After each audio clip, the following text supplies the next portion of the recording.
Et puis je me dis, si un jour je suis foutu, je veux quand même dire tout ce que j'ai sur le cœur.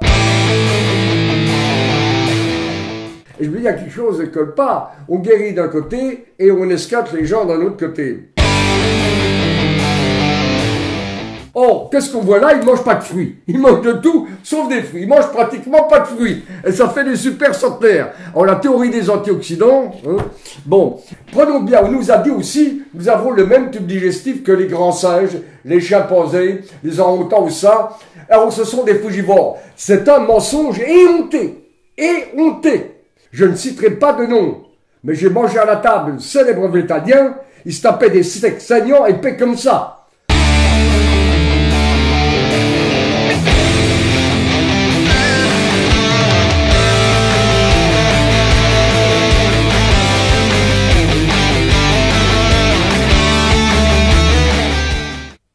Le temple du végétalisme. On y rentre porté par les ailes de la spiritualité et on en sort dans un cimetière d'enfants.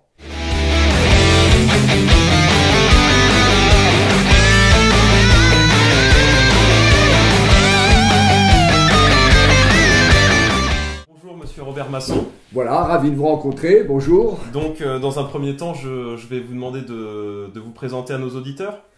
Je vais essayer parce que c'est une chose que j'aime pas tellement. Si vous voulez, voilà, lorsque j'avais j'étais adolescent, j'étais atteint de très grave maladie et puis pour la médecine, j'avais que quelques années à vivre. Et alors j'ai cherché simplement à voir s'il n'y avait pas d'autre chose qui pourrait me tirer d'affaire.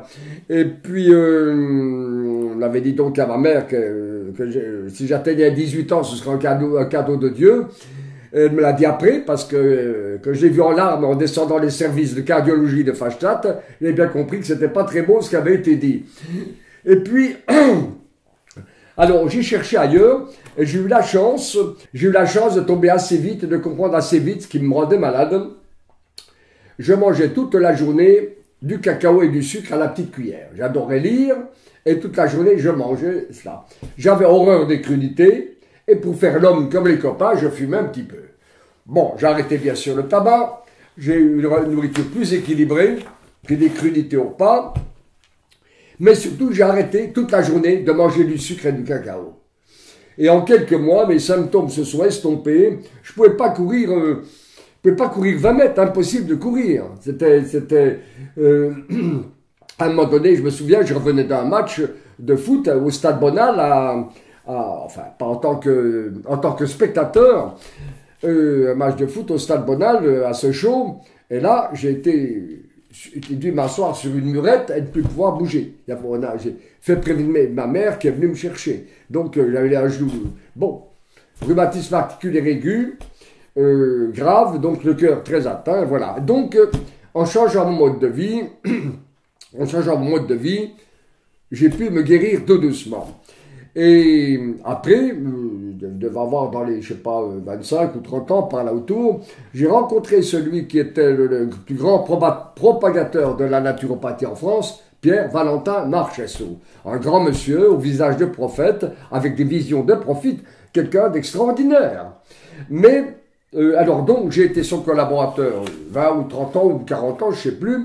Et puis, il m'appelait son fidèle lieutenant, et je partageais tous ses points de vue en ce qui concerne la santé et la vision globale du monde, sauf en nutrition, où, hormis la question de frugalité et la question de bio, on n'appelait pas cela comme ça à cette époque, on appelait ça l'état naturel, j'étais entièrement d'accord avec lui, mais pas d'accord sur le fait de consommer des quantités énormes de fruits, et sur le fait de manger tout cru, et sur le fait de séparer les aliments protéiques des aliments farineux. Car, bien sûr, je l'avais mis en pratique à cette époque et j'ai amélioré ou je guérissais des gens qui avaient du psoriasis, de l'arthrose, de l'eczéma, de l'asthme, mais paradoxalement, les gens me disaient, oui, ça va mieux, mais je peux plus faire de sport, je peux plus avoir de rapport sexuel, je suis crevé en permanence, et je me dis, il y a quelque chose qui ne colle pas. On guérit d'un côté et on escape les gens d'un autre côté. Et alors là, j'avais énoncé cette petite loi tout séparatisme alimentaire simplifie la digestion et de ce fait diminue les fermentescences et putrescences, mais certains séparatismes, notamment farineux, protéines, entraînent perte de poids, de vitalité et d'énergie. Donc c'était une consolation. À partir de là, j'ai été en désaccord avec Pierre-Valentin Marchessault, et bien sûr, il m'a demandé de ne plus enseigner chez lui, puisque je disais clairement que je ne pouvais pas être d'accord avec des méthodes qui entraînaient une dévitalisation. Donc vous avez Voilà. continué votre chemin en solitaire. Alors après, vers les années... alors j'étais sollicité pour travailler pour une école, la CISMA, et à un moment donné, même on était la plus importante école de naturopathie au monde, puisqu'il y avait 330-350 élèves. Hein, c'était énorme. Et puis comme avec ces personnes, j'ai toujours resté ami avec, hein, mais enfin bon, j'arrivais pas à briller, il fallait bien que je vive. Hein. Naturopathe ou pas, il faut manger, il faut quelque chose dans l'assiette et il faut un toit. Hein. Et bon, ben, j'ai fondé ma propre école, et voilà, mais j'ai rencontré Sandrine, que j'ai été en contact, qui a beaucoup propager mon image de marque, si je puis dire, qui a beaucoup agrandi cette école. Et maintenant, quoique étant séparés, nous sommes toujours à la tête du Sénat. Voilà. Donc voilà un peu le parcours, si vous voulez. Si je peux me permettre, du coup, on vous a diagnostiqué votre problème cardiaque à quel âge? Écoutez, je devais, alors, ça a été diagnostiqué, je devais avoir, allez, ça devait être autour de 13 ans, je pense, autour de 13 ans. D'accord. Et vous en avez combien à présent? Ah ben, je vais avoir 85 ans. D'ailleurs, voyez, quand je pratiquais les méthodes naturelles, toujours nourriture bio, certes, frugale, certes, mais dissociée. Car bien sûr, j'ai expérimenté aussi sur moi. À cette époque, j'allais voir ma mère, qui habite Montbéliard, partait de Paris-Montbéliard, à peu près, un peu moins de 500 km. Je m'arrêtais, obligé de m'arrêter tous les 100 km pour dormir. Maintenant, plus de 50 ans après, je peux faire le trajet d'une seule traite, hein, plus de 50 ans après. Mais il est vrai que j'échange. Si ma nourriture est restée bio, j'ai très rapidement vu le danger de cette méthode et je l'ai expliqué tout le temps dans mes conférences. Donc pour moi, c'est une erreur gravissime dont nous parlerons, je pense, hein, de se séparer aliments protéines, aliments farineux. Voilà. La première question que je voulais vous poser, c'est qu'alors actuellement on constate une recrudescence de la mode végétalien avec le mouvement vegan, dont vous avez peut-être entendu parler. Oui, on va parler. Voilà. Alors je pense qu'après la guerre, les gens ayant été frustrés et carencés, d'ailleurs pendant la guerre, les restrictions, les hôpitaux étaient plutôt vides, hein. Alors après la guerre, les gens se sont jetés sur la nourriture quand il y a eu l'abondance. Vous aviez des gens qui commençaient, par exemple, par un plateau de cochonaille.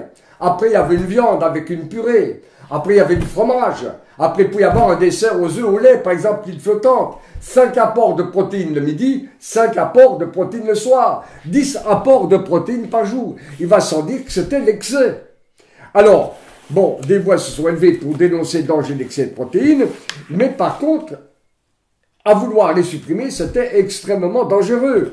Donc on est passé d'un extrême à l'autre, on est passé du 10 apports par jour à 0 apport par jour ou à 2 apports par semaine, ce qui est absolument une aberration. Les apports protéiques, nous en parlerons, mais il faut, pour la plupart des individus, un apport midi et soir. Un peu de viande de midi ou deux, un peu de poisson de fruits de mer le soir. Ça, c'est le mieux. Quand je dis un peu, ça signifie autour de 100 à 150 grammes. Ça peut être suffisant. Encore que les situations de croissance ou certains états de vieillesse, de malabsorption intestinale peuvent augmenter ces besoins. Mais le monde de la naturopathie et même le monde de la médecine, de beaucoup de médecins malheureusement, et de certains nutritionnistes, ils confondent même protéines et aliments protéiques. Par exemple, tout simplement, 100 grammes de viande, c'est à peu près 18-20 grammes de protéines, 100 grammes de poisson, approximativement aussi, 100 grammes d'œufs, c'est 18 grammes. Or, dans 100 grammes de viande, il n'y a pas 100 grammes de protéines, il y a 18-20 grammes. Alors, quand on dit qu'un individu doit avoir 1 gramme par jour 1 gramme par jour de protéines par kilo corporel, ce qui signifie par exemple pour un petit bonhomme comme moi de 60-63 kilos, 60 grammes de protéines. Mais 60 grammes de protéines, je les trouve dans 150 grammes de viande plus 150 grammes de poisson. 60 grammes de protéines se trouvent dans 300 grammes d'aliments protéiques. Donc il y a une redoutable confusion chez les naturaux et même chez certains médecins et même, non pas quand même les diététiciens, mais entre la protéine et aliments protéiques. Hein, voilà. Maintenant, je vais tout de suite vous dire ma position sur les protéines et sur le. Voulez-vous qu'on parle du végétalisme? Je voulais vous déjà, allez venir. Voilà, je voulais déjà que vous fassiez le point des différentes modes alimentaires, parce que je sais que depuis les années 60, alors on a eu la méthode Kousmine, il y a eu la méthode Seignalé, il y a eu l'alimentation dissociée, c'était Shelton, c'est ça? Est-ce que vous pouvez faire un historique? Écoutez, c'est extrêmement simple. Si vous prenez un monsieur qui vient de faire une dizaine de kilomètres en ayant sur son dos 10 kilos de viande, 10 kilos de poisson, 10 kilos d'œufs, 10 kilos de fruits, 10 kilos de légumes et 10 kilos de céréales et 10 kilos de légumineuses. L'individu est claqué, il n'en peut plus. Vous fermez les yeux et vous enlevez un paquet, soit les fruits, soit les viandes, soit les céréales. Et qu'est-ce que vous dit l'individu? Qu'est-ce que je me sens bien? Eh bien, dans l'homme moderne, actuel, suralimenté, vous enlevez n'importe quoi, les céréales, ou les viandes, ou les œufs, ou les fruits, et l'individu va mieux. Donc, tout simplement parce que vous faites un allègement. Il va mieux jusqu'à quand? Quand vous enlevez un aliment, l'organisme a des réserves nutritionnelles, des éléments qu'il tirait de cet aliment. Par exemple, si vous enlevez les protéines animales, et qu'il n'y a plus de B12 dans l'alimentation, eh bien, dans le corps, on a pour 3 ans de réserve. Donc, l'individu va dire, mais je n'avais pas besoin de cela. C'est seulement au bout de 3 ans qu'il va souffrir d'une carence en B12. Même chose, vous enlevez les fruits, totalement les crudités, fruits et légumes de l'alimentation, l'individu va dire, qu'est-ce que je suis bien. Mais au bout d'un mois ou deux, apparaissent les premières carences en vitamine C. Les dents, il va saigner un peu des dents, il va devenir un peu plus frileux, il va avoir des ongles cassants, il va avoir des infections plus faciles. Il va falloir attendre un certain temps. Même chose, vous enlevez les graisses animales avant qu'il y ait une malcalcification par manque de D3, eh bien il va falloir plusieurs mois, voire plusieurs années. Et c'est ça qui est très grave, c'est que l'organisme a des réserves qu'il tirait de l'aliment, il va falloir des années parfois avant qu'apparaissent les symptômes de carence. Par contre, dès l'instant où vous avez enlevé quelque chose, comme il y a un allègement digestif et métabolique, l'individu va mieux, le sang est plus fluide, le cœur pulse moins, encore un sang plus fluide et moins abondant, il y a une diminution de la volémie, du volume du sang, qui est plus fluide, le cœur va mieux, l'individu est moins essoufflé, etc. Voyez? Donc, dès l'instant où vous enlevez quelque chose, n'importe quoi, l'individu va aller mieux. Alors plutôt, prenons notre individu qui vient de faire 8-10 km avec tous ses sacs sur le dos, alors pratiquons l'allègement. Mais au lieu d'enlever un paquet, enlevons un peu de chaque paquet et on a le même allègement sans risquer de carence. Mais c'est trop simple ça. Et on n'aime pas les choses simples. On a besoin, l'individu a besoin de choses, comment je veux dire, il faut que ce soit draconien. Il faut que ce soit draconien.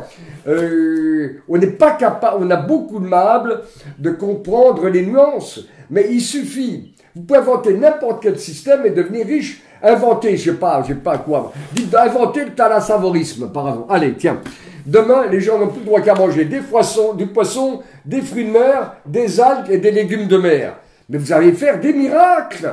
Vous allez vous enrichir. Jusqu'au moment où les individus auront des carences protéiques, puisqu'ayant enlevé les farineux, une bonne partie de la protéine sera transformée en sucre. Mais en attendant, vous allez devenir milliardaire ou millionnaire. Donc, toute ablation, toute soustraction d'un aliment va être bénéfique pendant plusieurs mois, plusieurs années, jusqu'au moment où apparaissent les carences, où l'organisme n'a plus de réserve de l'élément qu'il tirait de l'aliment soustrait. Et là, les carences apparaissent avec les déprimes, etc.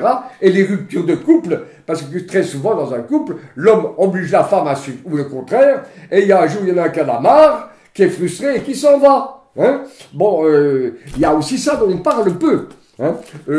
Quant aux gosses, ces pauvres gosses qui n'ont pas le droit de manger un morceau de pain parce que ça contient du gluten, d'autres qui n'ont pas le droit de manger un œuf parce qu'il y a de la caséine, parce qu'il y a des protéines, etc.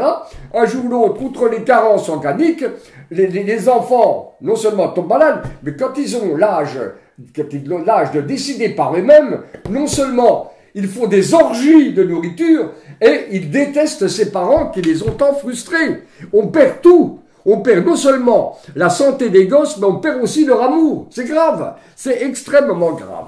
Extrêmement. En fait, l'homme atteint les plus hauts niveaux de santé quand il mange de tout. Mais le plus bio possible. Et le plus frugalement possible. Si on regarde les centenaires de par le monde, on s'aperçoit de choses extraordinaires. On s'aperçoit qu'il y a des endroits comme par exemple les villes Cabomba dans l'Équateur. Je connaissais bien puisqu'une de mes petites élèves, quand j'en demandais de faire une thèse il y a une trentaine d'années, a été faire son stage chez les villes Cabomba. Eh bien là, ils mangent assez peu de viande. Ils mangent assez peu de viande et ils atteignent un grand âge. À d'autres endroits, vous avez les Abkhazes de Sibérie, où on mange une nourriture à 80-90% carnée. Et on vient quand même centenaire. C'est même le seul endroit au monde où les dents repoussent après 100 ans. Si vous prenez par exemple les Crétois, paraît-il, le régime crétois, on vient vieux parce qu'on mange beaucoup de fruits. Alors comment expliquer que le pays où il y a les super centenaires, l'île d'Okinawa, on appelle super centenaire, qu'on dépasse, il y a beaucoup de gens de plus de 110 ans. Oui. Donc super, vous savez sans doute. C'est au Japon, oui. Or, qu'est-ce qu'on voit là? Ils ne mangent pas de fruits. Ils mangent de tout, sauf des fruits. Ils mangent pratiquement pas de fruits. Et ça fait des super centenaires. Alors, la théorie des antioxydants, hein. Bon. Par contre, est-ce qu'il n'y aurait pas un point commun à toutes ces gens qui ont des nourritures totalement différentes et qui atteignent 100 ans et plus? Eh bien oui, il y a un point commun extrêmement simple. La frugalité. Les nourritures sont très variées, mais en général, ils mangent bio, des aliments du terroir, mais surtout, ils mangent peu. Ils mangent frugalement.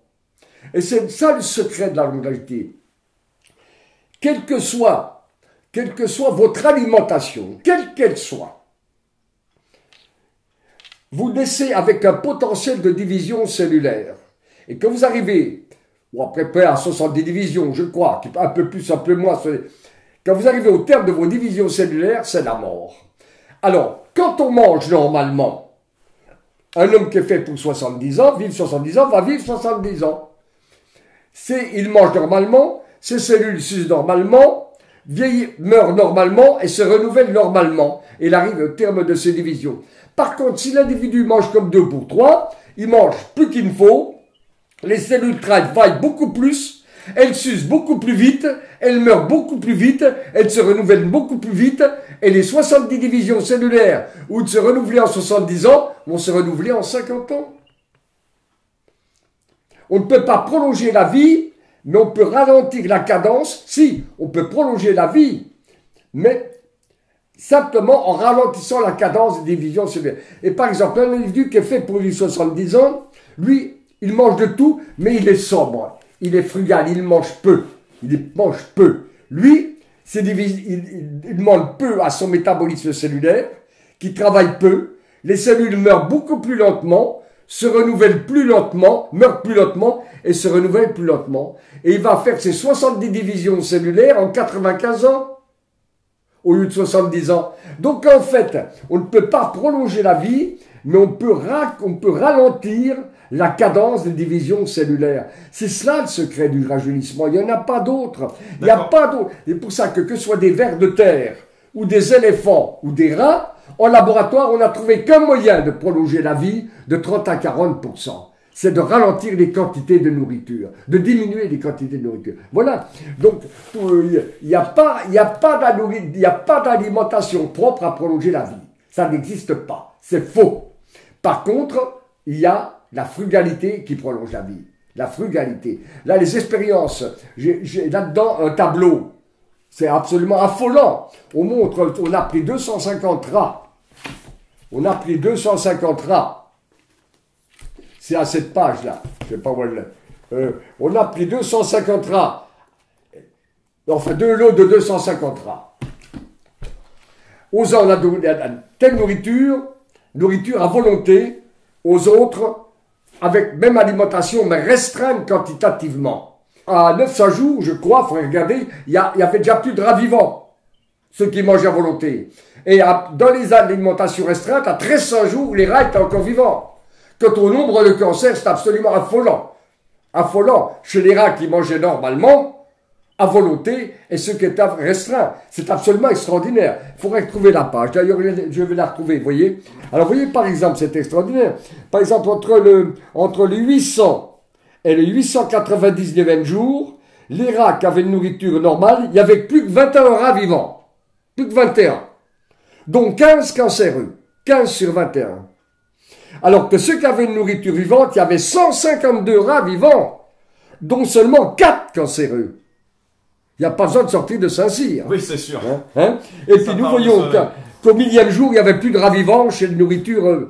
Et par contre, même au 1300e jour, il y avait encore 11 rats vivants chez les nourritures restreintes. Donc, on s'aperçoit qu'on sait ce qu'il faut pour prolonger la vie. Mais c'est trop simple. C'est trop simple.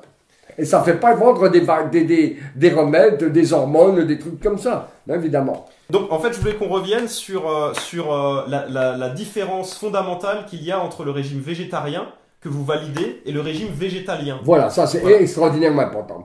Si l'on prend les végétariens, ces gens-là ne boivent pas d'alcool. 1. Deuxièmement, ils ne fument pas. 3. Ils ne prennent pas de drogue. 4. Ils ne prennent pas de molécules chimiques de synthèse puisqu'ils mangent bio. 5. Ils se soignent soit en homéopathie ou naturopathie. 6. Ils sont croyants et ils prient. Et même si Dieu n'existe pas, on ne discute pas de cela, la prière va être relaxante. Ils se relaxent. 7e, il faut de l'exercice physique et le plus souvent dans la nature. Avec ou sans viande, quelqu'un qui fait ça va avoir une bien meilleure santé. Pourquoi? Et malgré tout, les végétariens, oui, c'est vrai, ils font moins de maladies cardiovasculaires que monsieur tout le monde. Pourquoi? Parce qu'il n'y a pas d'alcool, pas de tabac, et en général, ils ne se suralimentent pas. Ils enlèvent les 3 causes des maladies cardiovasculaires. L'alcool, le tabac, la suralimentation. Donc, il y en a moins chez eux. Mais ça n'a rien à voir avec la viande. Par contre, il y a chez eux beaucoup plus de maladies auto-immunes, chez les végétariens. Il y a beaucoup plus de fatigue chronique, beaucoup plus de décalcification, beaucoup plus d'insuffisance pondérale. Ils sont des fois maigres comme des clous. Ils ont parfois le teint complètement blanc ou grisâtre. Il y a beaucoup d'anémie. Il y a beaucoup de carences diverses, énormément d'impuissance et beaucoup de frigidité et d'impuissance et de fatigue générale. Et souvent, beaucoup meurent relativement jeunes. Donc, ce n'est pas une panacée. Mais si le végétarien prenait... Pourquoi aussi? Ils font les grandes erreurs qu'ils font. 1. Ils prennent l'aliment le plus mortel pour l'être humain. Mortel entre guillemets, bien sûr. Le soja cru. Ça tue. Ça, c'est pire que l'alcool et le tabac réunis. Le soja cru. 2. Ils grignotent quelquefois. Parfois, ils grignotent. Et 3e, ils font des mélanges inouïs. Par exemple, le matin, on voit des gens prendre un pain à 6 ou 7 céréales, avec dessus du beurre, du miel, avec ça un jus d'orange, avec ça des bananes, avec ça des dattes, avec ça des noisettes, des amandes, etc. C'est bio, mais impossible à digérer. Impossible à digérer. Il se porte moins bien que le mec qui est à côté va prendre pain, beurre, confiture et café au lait. Même pas bio. Donc, voilà, ils sont détruits par le soja cru, le grignotage et leur mélange inouï. Si le végétarien sait éviter ces 3 facteurs et prenne 2 œufs tous les jours à midi, et s'il le tolère le soir du fromage, s'il digère et métabolise bien la caséine, s'il prend du fromage de soie ou au moins des oléagineux, avec tous les jours deux œufs entiers à midi, le végétarien va avoir une magnifique santé. Il ne sera Donc pas le carencé. végétarisme est tout à fait possible. Le végétarisme. Végétarisme, qui garde des protéines animales. Quelle est la différence entre... On y vient, on va y Voilà. venir, justement. On voit bien différencier. Donc, un végétarien qui ne grignote pas, qui mange 2 œufs à midi, un peu de fromage le soir, ou au moins des oléagineux, avec bien sûr un farineux, une crudité, etc. S'il sait éviter les inouïs mélanges, je me répète, les inouïs mélanges et le soja cru peut atteindre une santé magnifique. Alors le végétalisme, c'est autre chose. D'abord, un premier point qui est très très important. Est-ce que le végétalisme est une réalité biologique ou une utopie de l'esprit?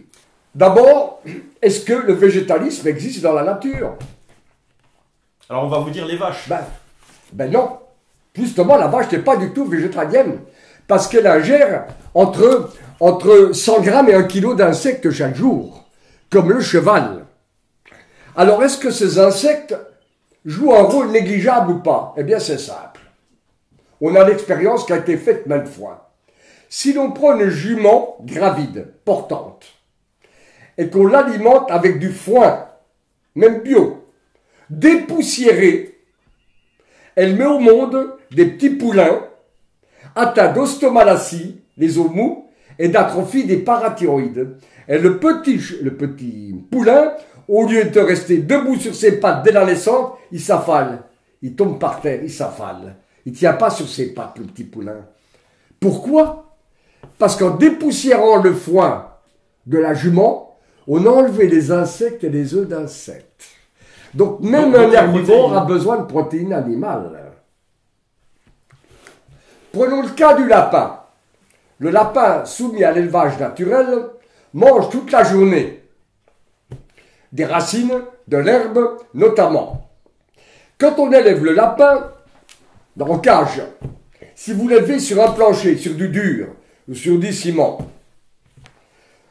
vous l'élevez à l'alimentation naturelle, des racines, des betteraves, des carottes, de l'herbe, etc. Le lapin vit. Vous donnez la même alimentation, mais vous élevez le lapin sur un treillis par lequel tombent les crottes. Le lapin meurt. Ah, pourquoi donc? Qu'est-ce qui s'est donc passé? Le lapin mange toute la journée et une partie des déchets de sa digestion s'accumule dans le cæcum, ce petit organe qui est entre le grêle et le côlon. Et là, il fabrique des paquets de bactéries. La journée, il va éliminer des crottes dures qu'il ne touche pas. Par contre, ces paquets de bactéries qu'il a fabriqués tout au long des 24 heures, il les évacue la nuit. Ce sont des crottes molles, paquets de bactéries, que le lapin remange, ce qui lui permet de survivre en mangeant ces crottes. Si vous élevez le lapin sur un treillis par lequel trompent les crottes, le lapin meurt. Donc le lapin vit parce qu'il mange ses crottes.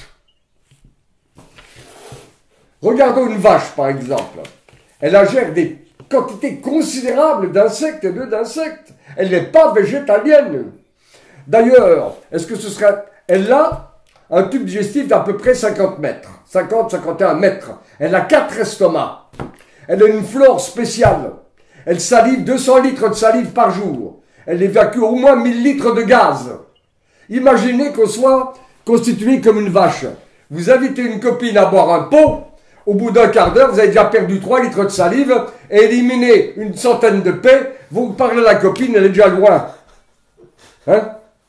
Heureusement que nous ne sommes pas végétaliens. Mais oui, pour aller dans ce sens-là, effectivement, c'est quelque chose que quand on est en ville, quand on vit en ville, on a du mal à s'imaginer. Mais quand on regarde, quand on est à la campagne et qu'on regarde un pré l'été, on marche dans le pré, on a des sauterelles, on a des insectes dans tous les sens. Mais évidemment, bien entendu.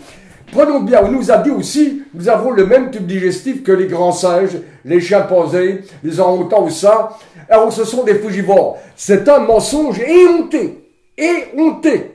L'alimentation des grands singes, et je n'ai pas mangé les orang-outans, elle est à 70% végétale.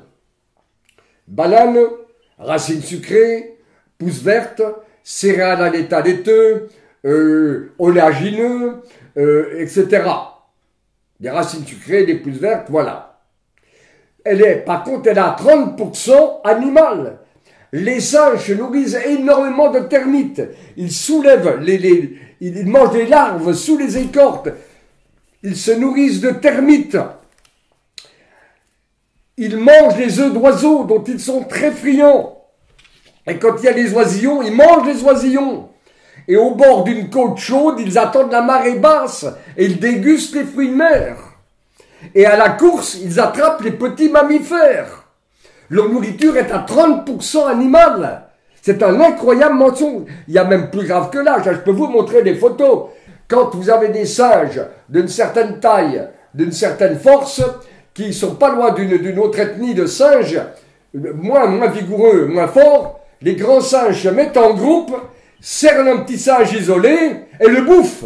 Et le tuent. Et le bouffent sur place. Non seulement ils sont carnivores, mais ils se bouffent entre eux. Alors qu'on ne dise pas que les singes sont des frugivores, de grâce, arrêtons ce mensonge. Le singe est un omnivore absolu, comme l'ours, comme le sanglier et tant d'autres animaux. Car l'omnivorisme est très répandu dans la nature, contrairement à ce que racontent beaucoup de naturaux. C'est ça, parce qu'en fait, on nous fait souvent le coup de l'analyse comparée avec la dentition. Il y a pas, je m'en moque. Ce que je constate, c'est les faits. L'omnivorisme est extrêmement répandu dans la nature. Extrêmement répandu. Et il n'y a pas d'animaux végétaliens. Il n'y en a pas. Enfin, à ma connaissance, il n'y en a pas. Il n'y a pas d'animaux végétaliens. Ceux que l'on appelle herbivores prennent une quantité considérable d'insectes et d'œufs d'insectes. Et si on enlève à une jument portant, notamment, comme on l'a vu, qui a un besoin vital de protéines, elle me montre des petits poulains qui ne tiennent pas sur leurs pattes. Il n'y a pas besoin de sortir de Saint-Cyr. Alors, nous avons vu que déjà, le végétalisme, c'est une vue de l'esprit et que ça n'existe pas dans la nature. C'est une vue de l'esprit. D'autre part, plus l'on s'élève dans l'échelon animal, plus les besoins nutritionnels deviennent complexes. Ainsi, un ver luisant a des besoins moins complexes que le hanneton. Le hanneton a des besoins moins complexes que le lièvre, qui a des besoins moins complexes que le singe, qui aura des besoins moins complexes que l'être humain, etc. Plus l'on s'élève, plus le psychisme devient développé, plus les fonctions sont multiples et variées, plus les besoins nutritionnels le deviennent aussi. Or, l'homme étant le sommet dans l'évolution, il a des besoins nutritionnels les plus variés possibles par rapport aux animaux. Donc déjà là, on s'aperçoit que l'alimentation de l'être humain doit être variée. Alors la question, est-ce que les protéines végétales peuvent remplacer les protéines animales? Voilà la grande question. Déjà, il y a des faits. J'ai la chance, vu mon âge, d'avoir côtoyé les gens qui pratiquaient la vie claire il y a 30 ou 40 ans. Les gens qui ont pratiqué les méthodes végétales. Et ce que j'ai vu fait que jusqu'à la fin de ma vie, même si je vis 100 ans, si j'arrive, je n'y crois pas, mais même si j'arrive, je garderai la même combativité pour dénoncer les dangers du végétalisme. Alors, juste une chose. En faisant un petit historique, en partant de Thierry Casasnovas et en remontant dans le temps, je suis tombé, entre autres choses, sur la vie claire. Alors, de quoi s'agit-il exactement? Eh bien, la vie claire, c'était des gens qui préconisaient le végétalisme. Mais dans le végétalisme de la vie claire, il y avait les céréales, les légumineuses, les oléagineux. On mangeait de tout, sauf ce qui avait une origine animale. C'était déjà plus large que, ni apparemment... ni œuf, ni lait, ah non, ni alors, ni viande, ni poisson, ni œufs, ni fromage, ni lait, ni yaourt, rien de ce qui était animal. Même le miel, qui a été considéré comme semi-animal, était à rejeter. Donc on mangeait de tout ce qui était végétal. Voilà, tout ce qui était végétal. Alors, ce que j'ai vu quand j'étais à Orléans, les enfants, les bébés que j'ai vus qui attendaient la mort, hein, là, c'est fini, toute ma vie, je vais lutter. Il faut vous dire que le végétalisme, le temple du végétalisme, on y rentre porté par les ailes de la spiritualité et on en sort dans un cimetière d'enfants. C'est ça le végétalisme. C'est-à-dire que on y rentre porté par les ailes de la spiritualité. Vous avez vu de vos yeux ah ben, bien sûr, des enfants atteints. Parce que les parents s'y étaient mis et qu'ils avaient mis leurs enfants à ce régime-là dès la plus tendre enfance. Quoi. Parce que bien entendu, un bébé qui est élevé la première année au lait végétaux, soit il meurt. En général, il meurt, élevé au lait végétaux. S'il est élevé au lait de soja, un bébé élevé au lait de soja reçoit en estrogène l'équivalent de ce que reçoivent 5 femmes ménopausées, 4 à 5 femmes. Il reçoit la même quantité d'estrogène que 4 à 5 femmes ménopausées. Ce qui fait que si c'est une petite fille, dès l'âge de 8-9 ans, elle a des kystes sur l'ovaire, à 8-9 ans, et c'est un petit garçon, à 17 ans, son pénis a 2 cm. Il ne peut pas se marier. Il faut le savoir, élevé au lait de soja. Donc, très souvent, élevé uniquement au lait végétaux, l'enfant ne survit pas. Ensuite, après la première année de 1 à 5 ans, élevé au lait végétaux, la croissance stagne. Et certains enfants meurent. Donc c'est gravissime. Quant à l'adulte, qui dit se nourrir uniquement de végétaux, 90% mentent effrontément. Et prennent sous le manteau des œufs ou du fromage. Donc 90% mentent effrontément. Je ne citerai pas de nom, mais j'ai mangé à la table célèbre végétalien, ils se tapaient des steaks saignants épais comme ça. Moi je demandais ma viande bien cuite, mais eux c'était des steaks saignants. Donc, le mensonge est répandu d'une façon inimaginable. Et pourquoi pensez-vous que ces gens-là mentent? C'est pour faire tenir leur dogme, pour faire tenir leur idéologie? Pour asseoir leur théorie. Et soi-disant, ça donne la spiritualité. Attendez, Jésus mangeait du poisson et Hitler était végétarien. Hein? Qui préfère-t-on? Jésus ou Hitler? Bon, c'est une autre histoire. Là, c'est un peu manichéen, je suis d'accord. Mais aller dans une réunion de végétaliens et parler des omnivores qui mangent de la viande pour équilibrer, pense-t-il, leur menu. Voyez la réaction des végétaliens. Allez dans une réunion d'omnivores et parler des végétaliens qui ne veulent pas manger de protéines animales par respect de la vie animale. Voyez de quel côté est la colère et voyez de quel côté est l'agressivité. Et l'intolérance. On est d'accord. Voyez, vous allez voir si c'est des mangeurs de viande qui se mettent en colère ou si c'est des mangeurs de végétaux. On est d'accord. Vous allez voir qu'est-ce qui donne la paix de l'esprit. Oui. Vous allez voir de quel côté est la paix de l'esprit. C'était l'une de mes questions. questions. Faites l'expérience. Faites l'expérience. Vous allez voir de quel côté est la paix de l'esprit. Nous avons vu que la notion de végétalisme était une pure utopie, que ça n'existait pas. Il n'y a pas d'animaux végétaliens.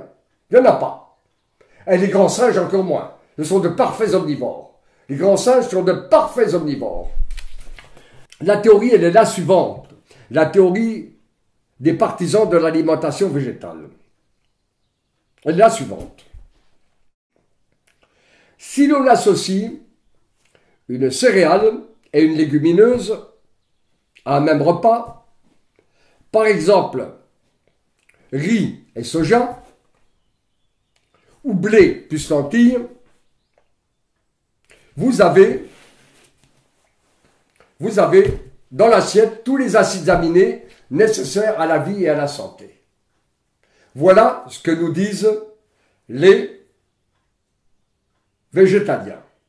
Les légumineuses sont carencées en tryptophane, cystine, méthionine qu'on trouve dans les céréales, et les céréales sont carencées en tréonine, lysine et isoleucine qu'on trouve dans les légumineuses. Donc l'un apporte que l'autre n'apporte pas. Donc les végétaliens disent vrai, ils disent vrai, quand ils disent, si on associe céréales et légumineuses, on a tous les aminoacides aminés, tous les acides aminés.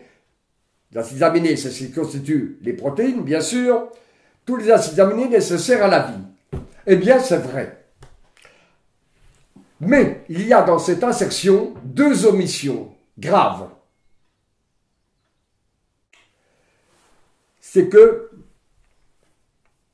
en matière de nutrition protéique, il y a une loi terrifiante, une loi implacable. C'est la loi du minimum. L'organisme utilise les aminoacides présents et survenant dans le sang à la suite d'un repas, après digestion. Il ne les utilise qu'en fonction de celui qui est présent au minimum.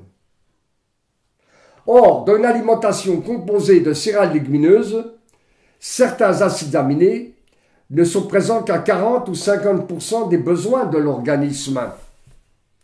Ce qui veut dire en clair que si les autres acides aminés arrivent dans le sang en quantité suffisante, mais ne seront utilisés qu'en fonction de l'acide aminé le plus manquant, c'est-à-dire qu'ils ne seront utilisés qu'à 40 ou 50% de leur présence.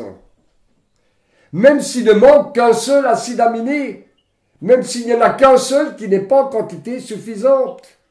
Donc dans les comme dans une réunion où vous avez une trentaine d'individus, il y a un manchot, un seul. Parce qu'il y a un manchot, les autres ne peuvent plus se servir que d'un bras. Voilà. Donc les aminoacides sont utilisés au prorata du plus manquant. Alors la deuxième omission, c'est que la disponibilité des acides aminés végétaux est extrêmement faible. Les acides aminés végétaux sont enfermés dans un contexte fibreux, lignine, cutine, cellulose, hémicellulose, et l'être humain n'est pas mécaniquement et enzymatiquement outillé pour extraire les acides aminés enfermés dans un contexte fibreux. Seuls certains animaux sont mécaniquement et enzymatiquement outillés pour extraire les acides aminés de la protéine végétale. La biodisponibilité est donc extrêmement faible. Et ceci vient encore compliquer les effets délétères de la loi du minimum. Alors justement, je suis tombé, en cherchant, je suis tombé sur Internet sur un article où vous exprimiez un droit de réponse quant à la mise en cause de vos théories par Monsieur Chalère. Je pense qu'il s'agit du docteur. Mais il se tape de la viande, vous pensez bien. Mais les gens montent effondrément. Mais...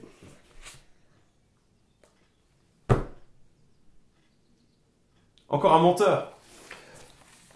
Enfin, je ne dis pas que Chalère est un menteur, mais il disait dans un article encore récent qu'il mangeait de la viande parce que c'est simplement pour ne pas pour être comme les autres, ne pas faire trancher. Il le disait dans un article qu'il mange de la viande.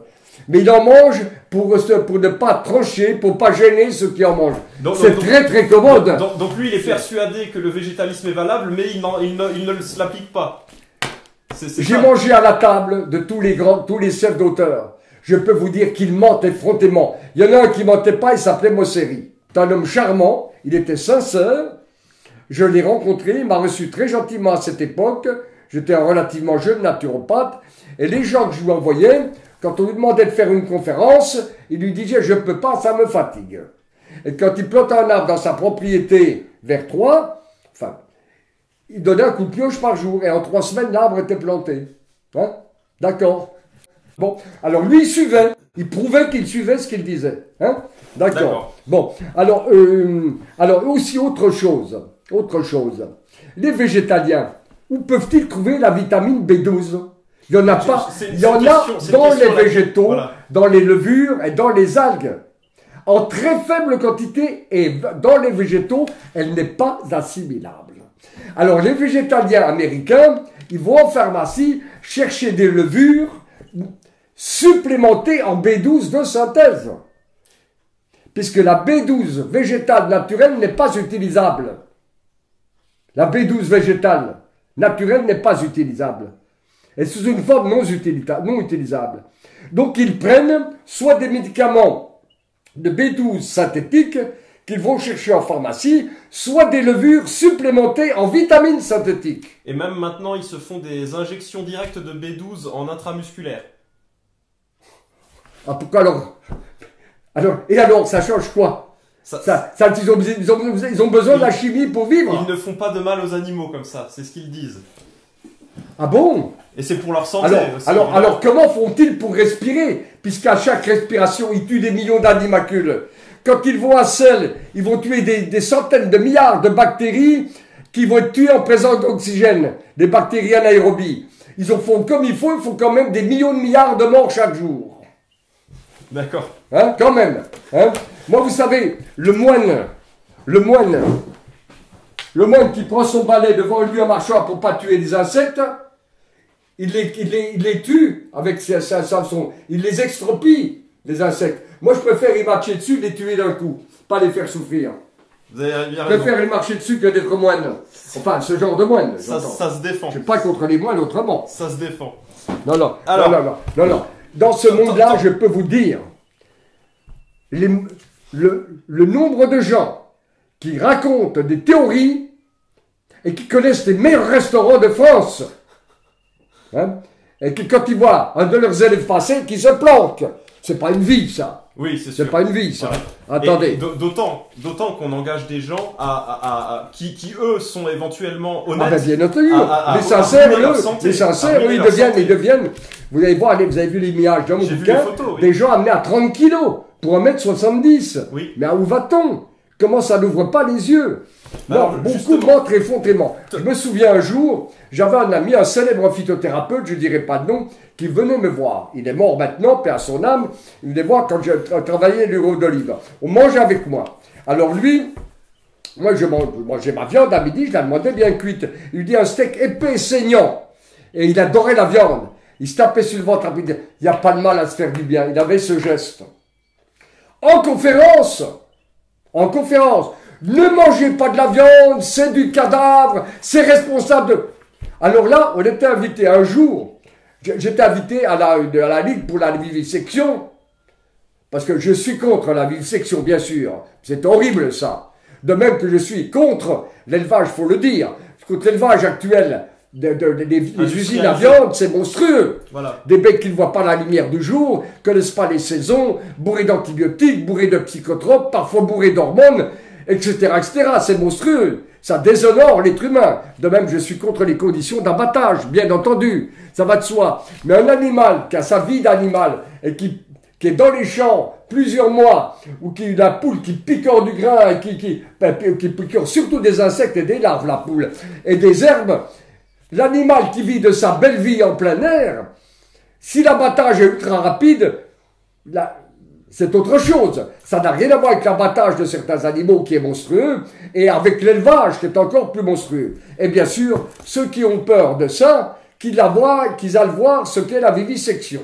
Ça, c'est toute autre histoire, ça. Donc, j'étais invité là, et il parlait, oui, la viande, c'est du cadavre, c'est responsable de toute votre maladie, ça putréfie dans votre côlon. Ah, c'est trop fort. Je lui dis, mais comment tu peux dire ça? Avant-hier, on mangeait encore et tu tapais un steak saignant comme ça. Il était très gentil. Après, il est venu m'embrasser à la fin du truc. Bon, moi, il dit ça en pleine conférence. J'avoue que j'aurais pas été aussi gentil que lui. Mais, ah oui, enfin, Gustave, ça veut dire son prénom, Gustave. Donc, ces gens-là disent n'importe quoi.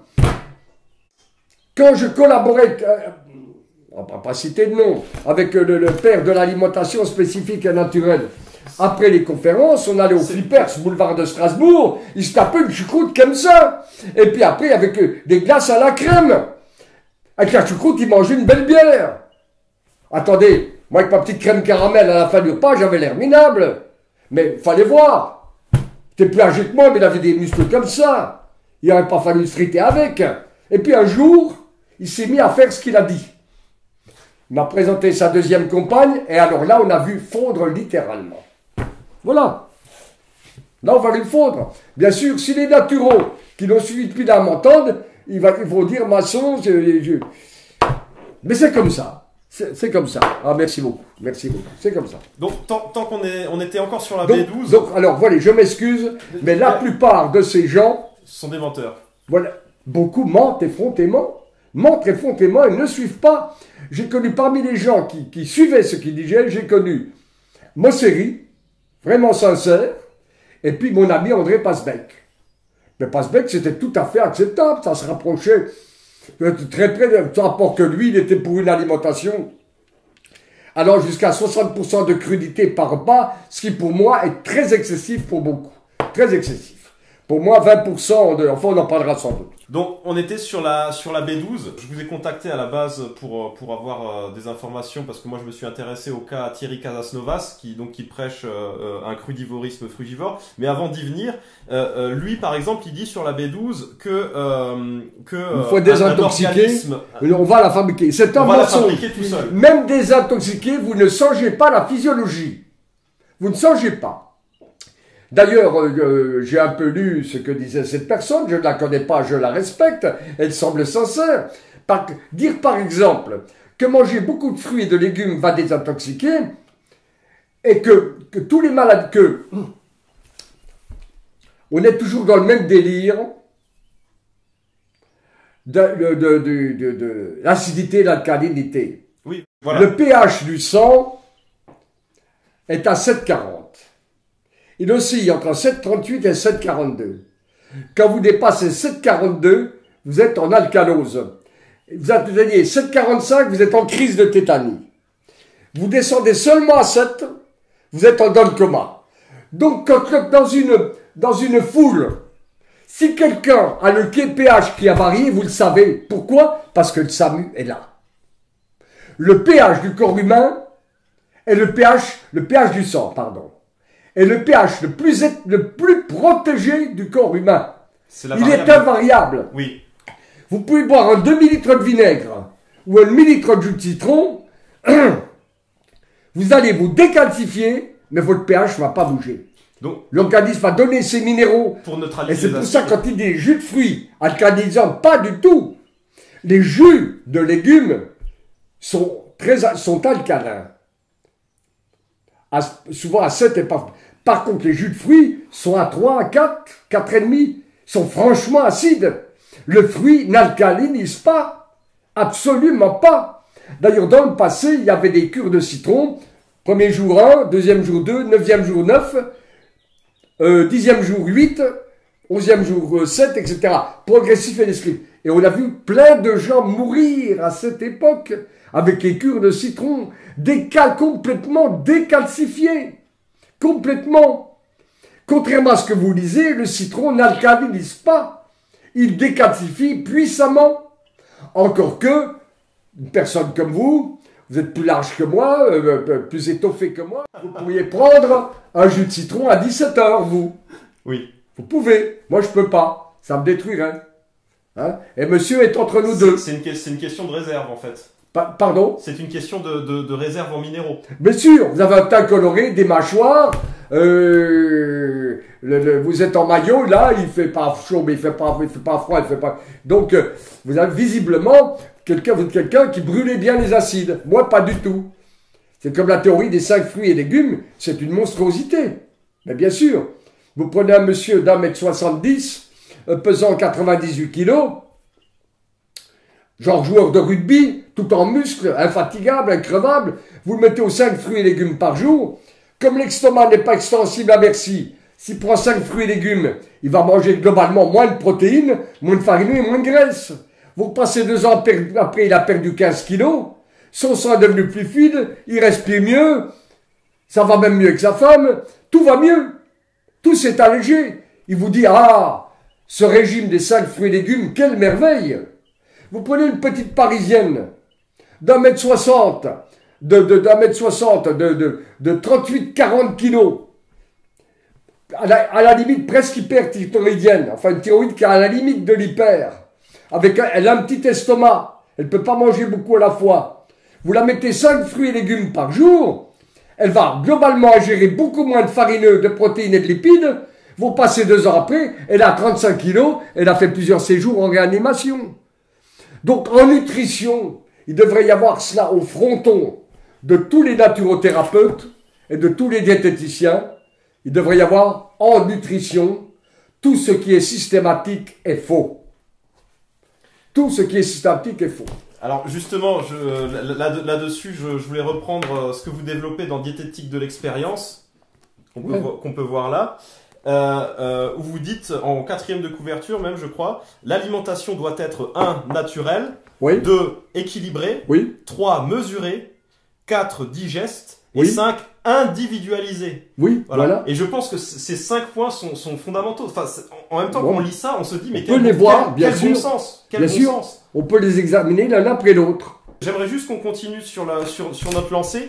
Donc, il est complètement faux que la B12 est produite directement. Ah non, c'est totalement faux, voilà, même désintoxiqué. C'est un mensonge. Par contre, effectivement, ces régimes, quels qu'ils soient, pendant 1 à 4 semaines, chez un individu pléthorique suralimenté, peuvent être très bons. Des merveilles. Mais il faut arrêter après. Voilà. Hein, voilà. Voilà. Il est certain, mais par contre, si on doit parler de l'alimentation de ce monsieur, à la fois végétalienne, sans protéines animales, avec un abondamment de fruits, vous allez vers une décalcification inévitable, une fonte musculaire, un vieillissement prématuré et une chute immunitaire. C'est la catastrophe. Donc, tout ce qui est cette histoire d'aliments acidifiants et alcalinisants, ça ne tient pas la route, en fait. Voilà. D'abord, est-ce que la viande est acidifiante? Voilà. 50% 50% des acides aminés ont une fonction alcaline et 50% une fonction acide. Donc la viande est l'aliment totalement neutre.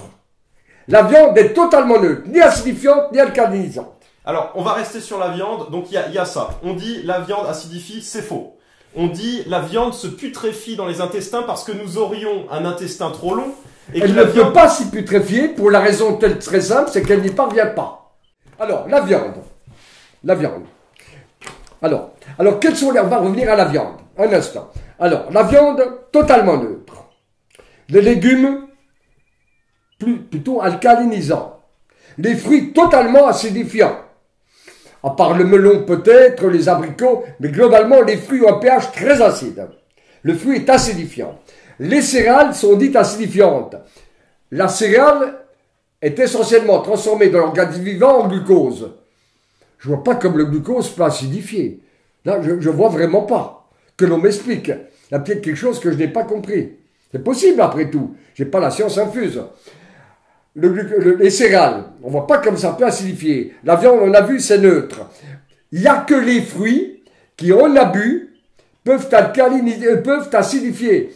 D'ailleurs, vous avez là-dedans, ici, les photos et l'histoire de Jean-Jacques Lecrène, qui est un culturiste. Je vous raconte vite fait sa petite histoire. Vous l'avez. Oui. C'est un monsieur qui avait des dents à 28 ans en parfait état, pas une seule carie. Il rencontre le fondateur de l'alimentation spécifique et naturelle, qui lui dit, Jean-Jacques, tu peux faire encore plus de muscles sans protéines. Il était culturiste. Avec des exercices respiratoires et en mangeant que du fromage blanc et des jaunes d'œufs.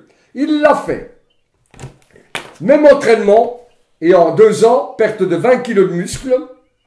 Lui qui n'avait pas une seule dent de carie en mangeant du sucre normalement, en mangeant des fruits, a présenté des micropolycaries dentaires après 2 ans de crudivorisme. Parce que la carie due au sucre, elle attaque la dent par des plages des caries comme ceci. Hein? Voilà. Ça, vous le voyez, c'est des grosses plages de caries. La carie due aux fruits, c'est une micropolycarie dentaire qui apparaît en pointillé sous l'émail dentaire, dû à l'acidisme ou l'excès d'acide du sang qui a pompé les minéraux de la dent. Fruits, sucre.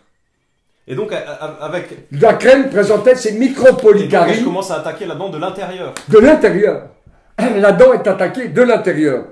Et parfois, dans des cas plus rares, il est vrai, la dent disparaît autorisée complètement par par l'acidité.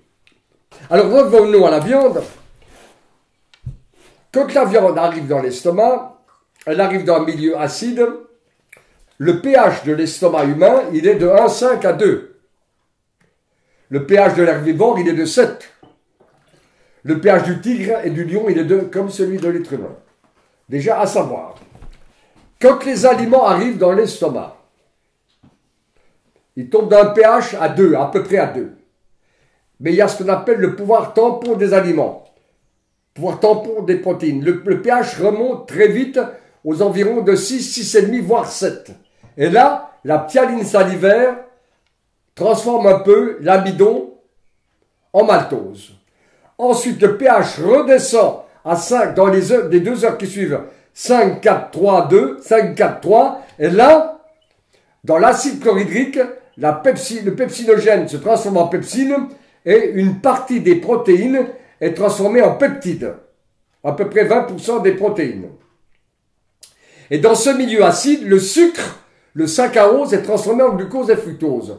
qu'il faut déjà noter, c'est que dans la première partie de la digestion, ce sont les amylacés, les glucides qui sont attaqués, et dans la deuxième partie, c'est les protéines et les sucres. Donc le sucre se digère dans un milieu très acide.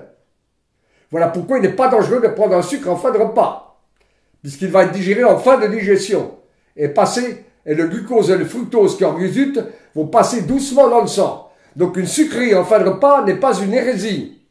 Un sucre rapide devient un sucre lent ou mi-lent, pris en fin de repas. Par contre, pris à 5 heures, il reste un sucre rapide et est dangereux. Donc le sucre est très dangereux entre les repas. Donc les naturaux qui disent prenez une sucrerie entre les repas, c'est une hérésie totale. Totale. Alors donc, voilà la digestion. La protéine devient en partie des peptides, et tout cela, protéines et peptides, passent dans le grêle. Et là, dans le duodénum, qui n'a que 30-40 cm, la partie la plus courte du grêle, il se déverse les enzymes pancréatiques, les protéases, les lipases, les amylases, ainsi que les protéases intestinales. Les protéases pancréatiques et les protéases intestinales vont transformer les peptides en acides aminés et les protéines en peptides et ensuite en acides aminés. Donc la viande est totalement digérée dans le grêle. Elle n'atteint pas le côlon, elle ne peut pas être putréfiée, elle ne l'atteint pas. Elle ne l'atteint pas, elle ne peut pas être putréfiée. Par contre, effectivement, il y a quand même une partie protéique qui atteint le côlon. C'est ce qu'on appelle le collagène, le tissu conjonctif de la viande. Mais quelqu'un qui mange 150 grammes de viande et de poisson le soir, ça va représenter à peu près 20 grammes de collagène qui vont atteindre le côlon et qui pourraient subir une putréfaction, effectivement. Mais dans le côlon, qui est-ce qui subit une putréfaction? Les 20 grammes de tissu conjonctif des viandes non digérées, 20 grammes à peu près par jour. Mais subit la putréfaction les 100 milliards de cadavres microbiens, je sais à peu près le chiffre, je crois. Il faut savoir que 85% de l'urée part par les reins, mais 15% de l'urée du sang se filtre au côlon. Donc l'urée rejetée dans le côlon va subir la putréfaction, mais aussi la sécrétion mucoprotéique du côlon, les cadavres microbiens, le tissu conjonctif et surtout le côlon desquame 250 grammes de cellules par jour, et c'est cela qui subit la putréfaction. 20 grammes de collagène, 100 milliards de bactéries, 15 grammes d'urée rejetée dans le côlon et 250 grammes de cellules. Donc qu'est-ce qui pourrait augmenter la putréfaction? Qu'est-ce qui pourrait l'augmenter? L'augmentation de la desquamation intestinale. Et qu'est-ce qui peut augmenter la desquamation quand on grignote ou qu'on suralimente? Donc ça n'a rien à voir avec les protéines. Donc le non-stop alimentaire, si on mange toute la journée... Voilà, vous usez anormalement vos cellules, donc vous augmentez la desquamation. Qu'est-ce que c'est que la putréfaction subie parce que l'on vient de voir, où le collagène de la viande est une partie infime. C'est même pas 10% des putréfactions. C'est peut-être 12-13%. Donc rien par rapport aux cellules desquamées, par exemple. Mais qui elles, le font c'est un cycle tout à fait naturel qui ne présente aucun danger. C'est inévitable, c'est la desquamation cellulaire. Voilà. L'intestin se renouvelle à peu près tous les 3 à 5 jours, tous les 3-4 jours. Oui, voilà. Alors, qu'est-ce que c'est que la putréfaction? Biochimiquement, je ne suis pas biochimiste, mais j'ai été forcé de m'y intéresser un petit peu. C'est une décarboxylation et une désamination des acides aminés. La désamination, c'est une production d'acides gras et d'ammoniac. L'acide gras, acide, est très vite éliminé au niveau du poumon. L'ammoniac, basique, est lentement éliminé par le rein. Donc si les protéines devaient changer de pH, ce serait dans le sens de la basification. Ensuite, la décarboxylation, c'est quoi? C'est une production de gaz carbonique acide et de bases aminées plus ou moins toxiques, alcalines. Or, le gaz carbonique des députréfactions très vite éliminé au niveau du poumon et les bases aminées plus ou moins toxiques lentement éliminées au niveau du rein. Alors là encore, si ça devait faire bouger le pH, ce serait dans le sens de l'alcalinisation. Il faut quand même, pour Dieu, savoir de quoi on parle. Je ne suis pas biochimiste, mais j'ai voulu comprendre. Donc, l'excès de putréfaction, si ça doit modifier le pH, ce serait dans le sens de la basification. Par contre, dans quel cas l'organisme peut s'acidifier? Ben simplement, quand il n'y a plus d'insuline, quand le corps ne peut plus brûler de glucose, eh ben il brûle des gras. Il brûle des corps gras. Il brûle et il fait des corps cétoniques, acides. Et là, le pH descend. Et quand il arrive en dessous de 7, c'est le coma. C'est le coma. Donc oui, un diabétique peut s'acidifier. Bien sûr, un diabétique peut s'acidifier. De même, un sportif qui fait un marathon, il n'en peut plus, il ne tient plus debout, il faut qu'il s'arrête, mais il sent qu'il est près du but, il continue. Et il est empoisonné par l'acide lactique. Là, il peut y avoir une acidification aiguë. Et là, c'est le poumon qui élimine du gaz carbonique. Donc, mais comment peut-on s'acidifier? Comment l'organisme trouve ses bases? D'abord, l'intestin absorbe des bicarbonates. Il en absorbe. C'est vrai, quand on a des diarrhées, on peut perdre un peu trop plus de bicarbonate.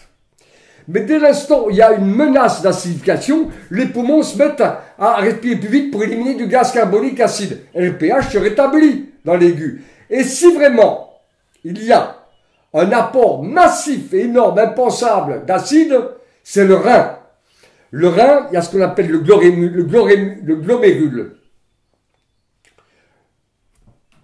Le glomérule élimine dans ce qui va être l'urine des bicarbonates. Après le glomérule, il y a ce qu'on appelle le tubule. Lui, il réabsorbe le bicarbonate. C'est ce qu'on appelle le tube proximal.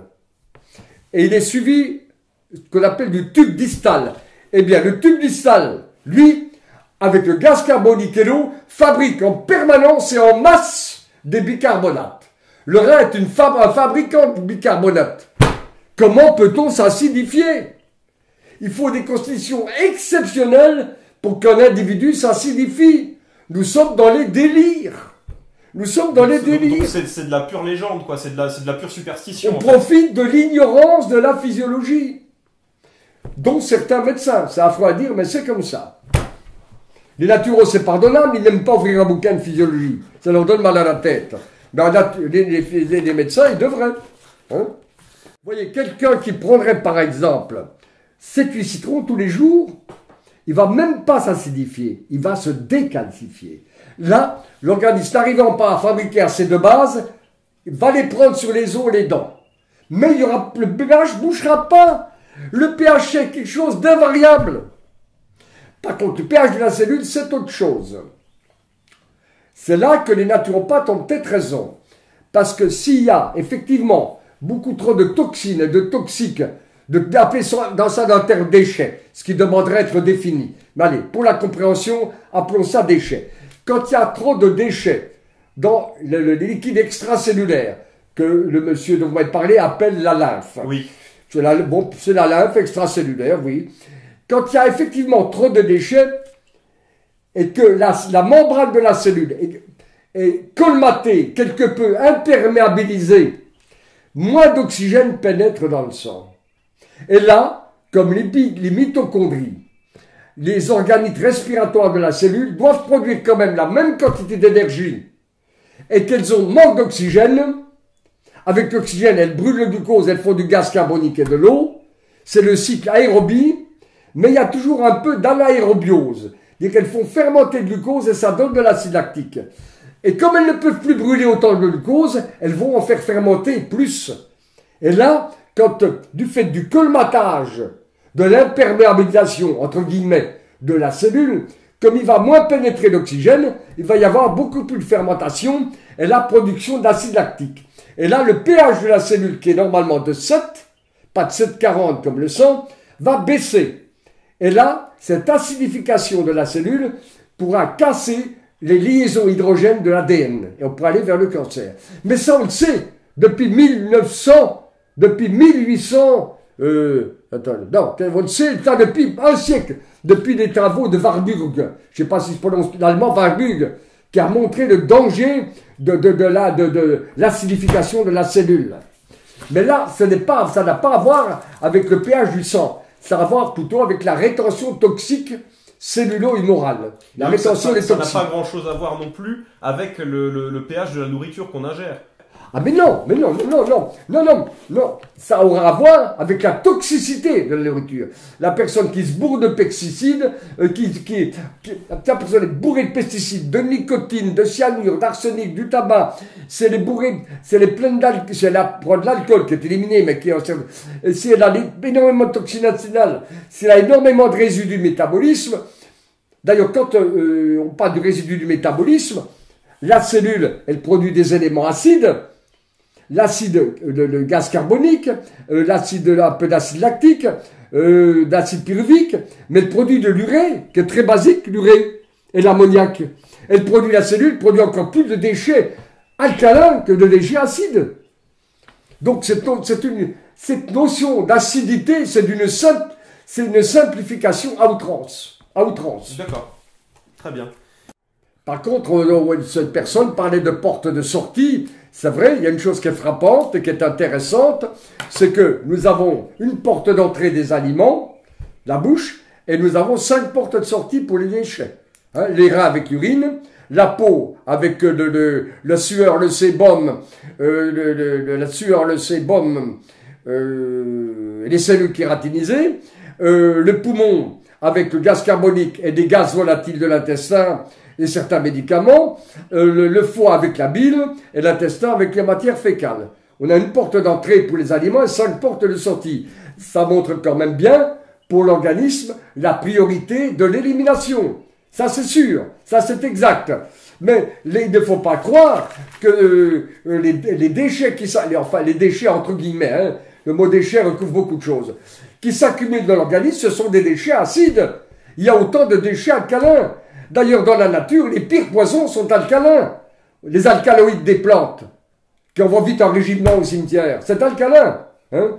Alors, on délire sur l'acidité, on délire. Très bien. D'ailleurs, heureusement qu'il y a de l'acidité stomacale, car l'estomac, donc l'estomac, qui a un pH de 2, il stérilise le bol alimentaire. Heureusement que l'estomac est acide. Quand l'estomac perd son acide, c'est la porte ouverte à toutes les maladies. Hein? D'ailleurs, les petits vieux qui ont réduit les protéines perdent leur acidité stomacale et à partir de là, ils déclinent. L'acidité stomacale, c'est la première barrière contre les infections. L'acidité stomacale, de pH de 2. Ça stérilise le bol alimentaire. Parce que l'estomac, il a un rôle. Le premier rôle de l'estomac, c'est le rôle de stérilisateur. Le deuxième rôle, c'est le rôle de fractionneur des aliments. Et le troisième rôle, c'est un rôle digestif seulement. Hein? Cette histoire d'acidité, si vous saviez avec mes élèves, je perds des litres de salive. Alors juste une dernière chose sur, et vous en parlez d'ailleurs dans votre livre Dérives nutritionnelles et comportements suicidaires, c'est-à-dire, je vais simplement lire le passage, ce sera plus clair. Hein.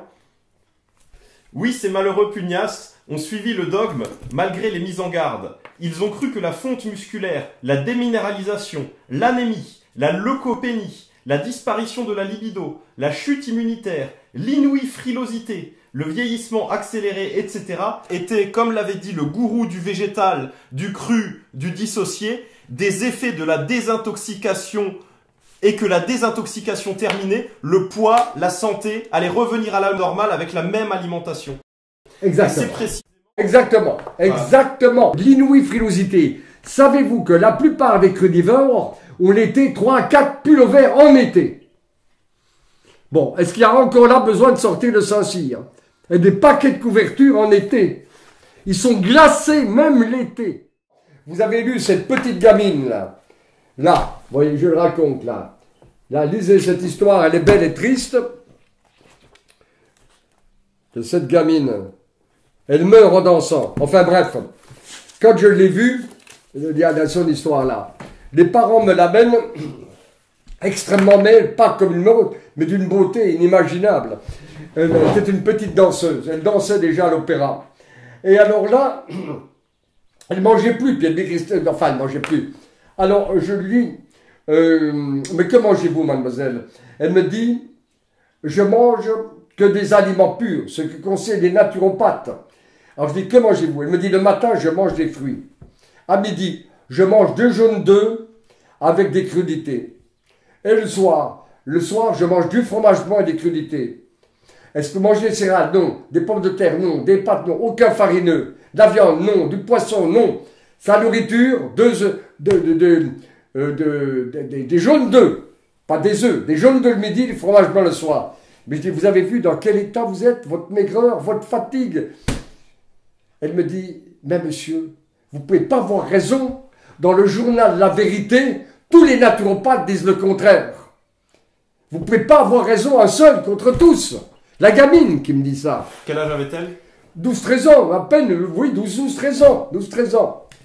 Alors j'essaie de lui expliquer, etc. On bavarde, et puis je n'arrive pas à la convaincre.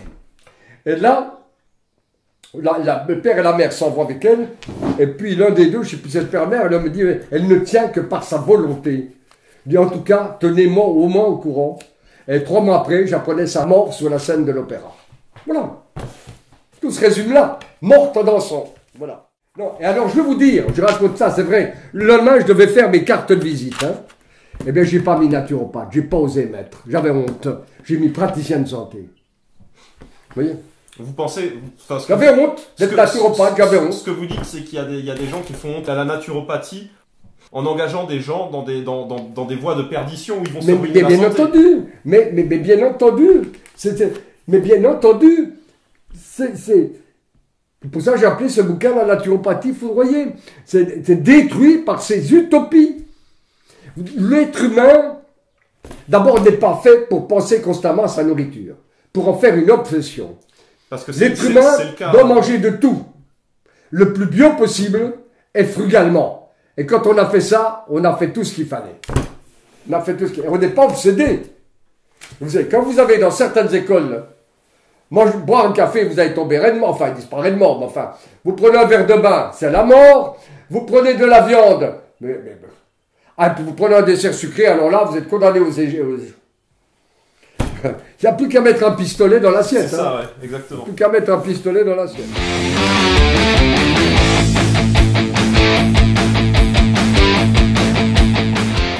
Et puis alors, il y a une photo qui est très importante, c'est celle-là qui fait bien réfléchir. Ah,